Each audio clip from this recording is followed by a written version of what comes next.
तो वाराणसी को पीएम नरेंद्र मोदी की कई सौगातें, लगातार अहम खबर पर नजर बनी हुई है। एक और अहम खबर, सामना ने अपने इदारिये में एक मर्तबा फिर बीजेपी को निशाना बनाया। शिवसेना तर्जुमान सामना के इदारिये यानी एडिटोरियल में लिखा गया कि भारतीय जनता पार्टी के हिंदुत्व का मतलब एक तरह का चोर बाजार है। अखबार ने अयोध्या मंदिर से मुत्तसिल गैर कानूनी खरीदो फरोख्त को लेकर ईडी और सीबीआई पर भी सवाल उठाया है। सामना ने अयोध्या का जिक्र करते हुए लिखा कि शिवसेना अयोध्या को चोरों की आमाजगाह नहीं बनने देगी।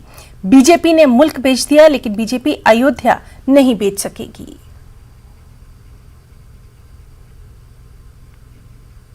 देखा गया कि यूपी में जमीनें खरीदी जाती है राम नाम के नाम पे और बाकायदा उसे बेची जाती है। किस तरह देखेंगे, इससे सामने में सवाल उठाया। ऐसा है कि ये भारतीय जनता पार्टी और आरएसएस हमेशा अपने मुफाद की बात करती, उनके पर्सनल फायदे की बात करती, उनको धर्म से कोई लेना देना नहीं है। वो चाहती है कि लोग गुमराह हों, लोग जो है जातिवाद में फंसे और उनका काम धंधा चलता रहे। देश ने अगर तरक्की किया तो सिर्फ तरक्की आपको भारतीय जनता पार्टी की बड़ी बड़ी इमारतों में दिखाई देगी। उनके बड़े बड़े कार्यालय हर राज्यों में बन गए, उनके लोग जो है पैसे वाले बन गए। और आज आप देख रहे हैं कि खाली ये उत्तर प्रदेश में नहीं, हर जगह पे जो है जहाँ जहाँ सरकारें उनकी होती है वो जगह उनके लोग खरीदते हैं और वापस जो है उसको दुगने दाम में बेच के जो है इस तरीके से पैसे की कमाई करते हैं। हमसे बात नहीं थे मुंबई के मंत्री असलम शेख जी, मुंबई संतोष के साथ वसीम अंसारी, न्यूज़ 18।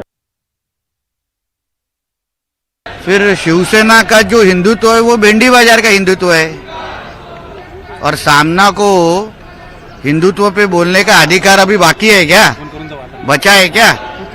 तो पहले चोर बाजार का अपना हिंदुत्व वो बाजू में रखे और फिर हम पे कुछ बात करने की हिम्मत रखे। उन्होंने तो कहा तो देश बिकने नहीं देंगे हम, चाहे कुछ भी हो जाए, इस तरह की भाषा का प्रयोग किया गया है सामना में। शिवसेना ने और सामना ने जो अपना ईमान बेचा है उसका क्या, उस बारे में पहले तो वो बात करे।